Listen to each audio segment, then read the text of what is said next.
Welcome to Daily Overdose. We often have an idea of what we want to bring into our life, have a vision of who we want to be, have a desire. But the biggest thing that's blocking us from stepping into that truth is the belief. Now, if these negative beliefs are very strong in you, then how can you possibly create a loving, joyous, prosperous, healthy life? Somehow your subconscious beliefs would always be contradicting you and making sure you do not obtain your goals. I find that resentment, criticism, guilt, and fear cause more problems in our bodies and in our experiences than anything else. These feelings come from blaming others and not taking responsibility for our own lives. You see, if we are all responsible for everything that happens in our lives, then there is really no one to blame.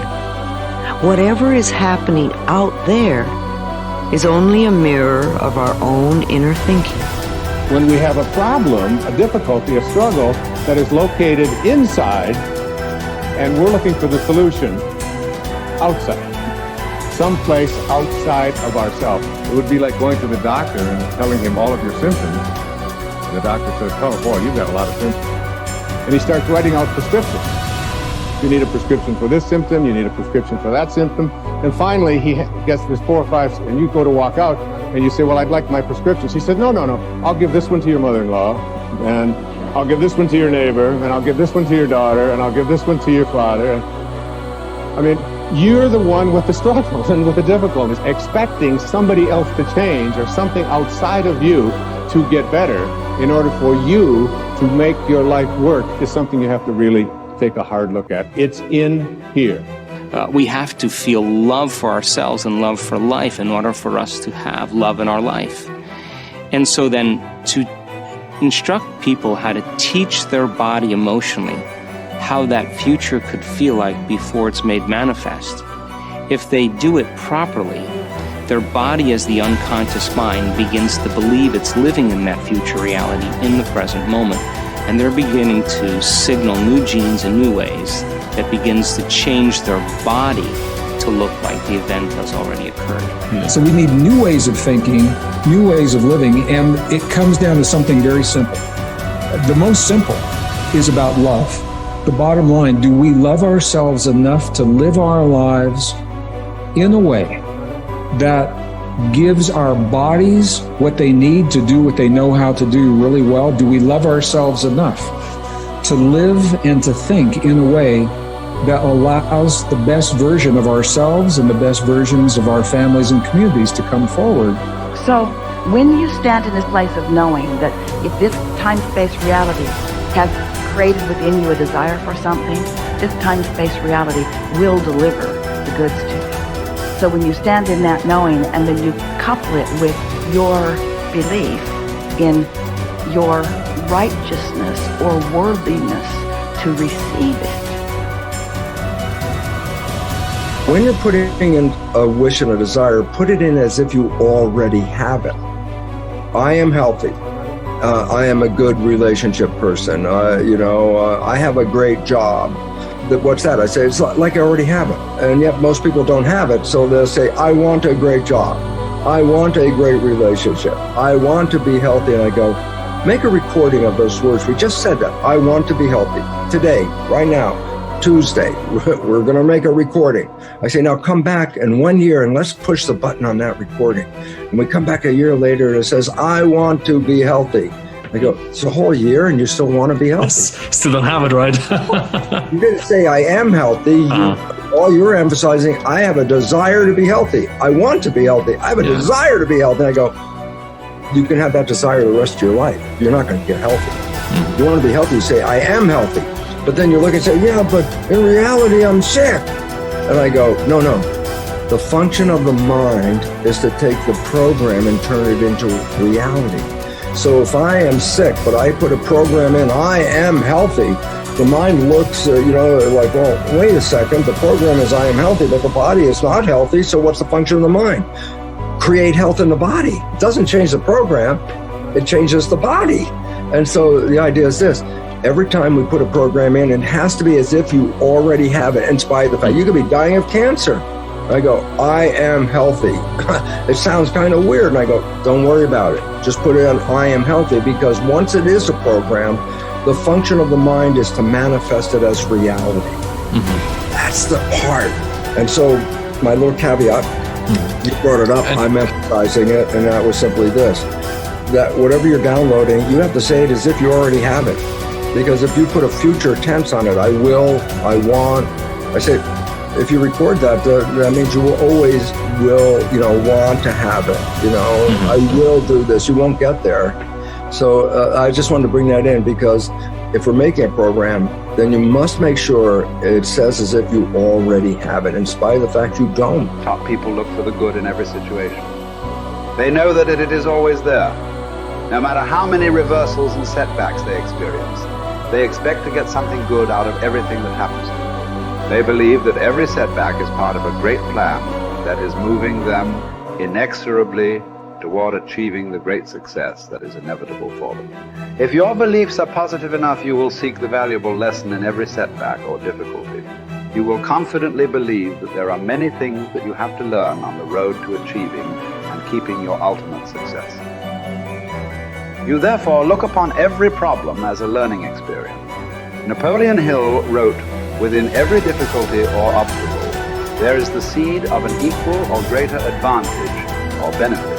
With this kind of an attitude, you benefit from everything that happens to you, positive or negative, as you move upward and onward toward achieving your major definite purpose. There is a law of reversibility in psychology and metaphysics that says you are more likely to act yourself into feeling a particular way than you are to feel yourself into acting. What this means is that when you start off, you may not feel like the great success that you desire to be. You will not have the self-confidence that comes from a record of successful achievement. You will often doubt your own abilities and fear failure. You will feel that you are not good enough, at least not yet. But if you act as if you were already the person you desire to be, with the qualities and talents that you desire to have, your actions will generate the feelings that go with them. You will actually act yourself into feeling the way you want to feel by the law of reversibility. If you want to be one of the top people in your business, dress like the top people. Groom like the top people. Organize your work habits the way they do. Pick the most successful people in your field and use them as your role model.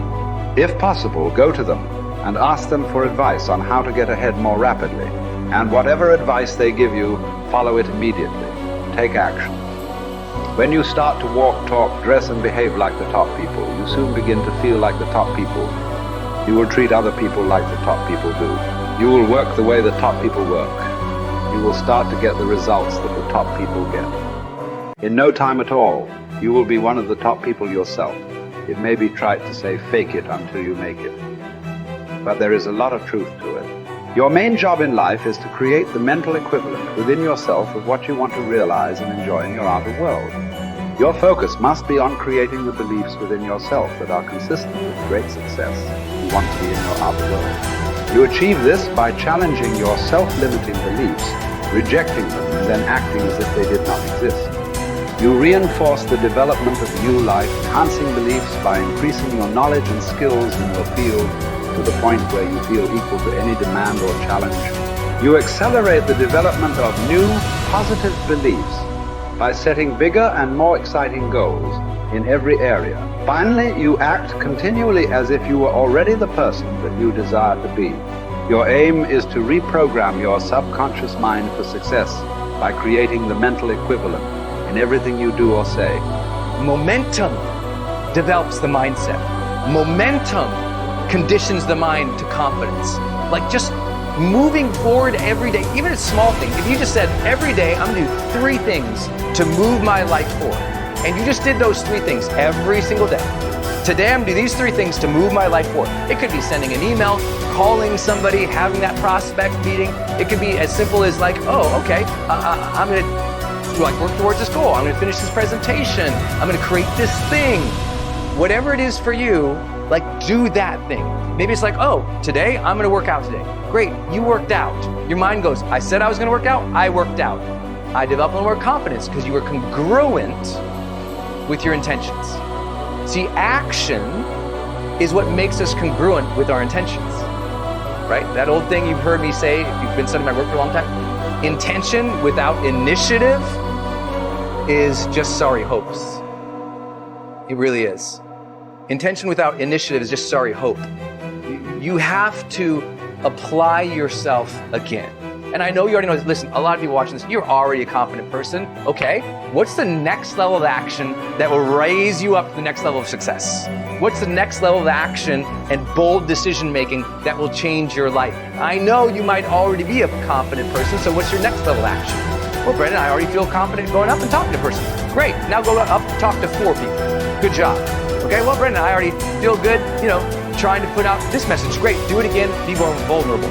Oh, Brendon, I already feel good, I started the business and I built to this. Great, double the business, let's see you do it. So when you challenge yourself to take actions that are a little bit outside your pay grade, a little bit outside your comfort zone, and you actually follow through, congruence comes in and you go, I set that intention, it was hard, I took the challenge, and I made it happen. That's it. That's really, truly it.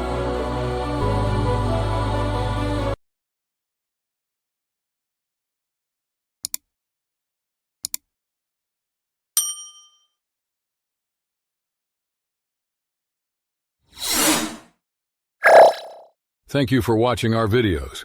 Please like and subscribe to our channel so you won't miss another video.